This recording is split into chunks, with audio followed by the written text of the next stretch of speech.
आप क्वेश्चन करें। ओके बेटे, अगर आपको मम्मी डैडी में से किसी एक के साथ रहना पड़े तो आप किसके साथ रहेंगे? वकील अंकल, अब आप मुझे बोलने दें। बोलो बेटा।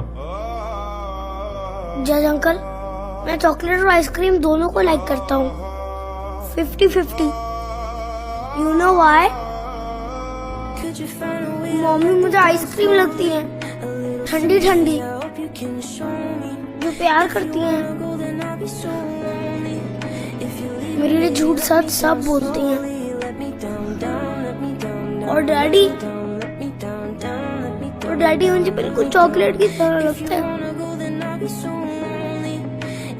कितने प्रॉब्लम्स में क्यों ना हो, मेरे साथ हमेशा स्वीट रहते हैं। अंकल, मैं बाबू डैडी दोनों के साथ रहना चाहता हूँ। क्यों बेवजह दी ये सजा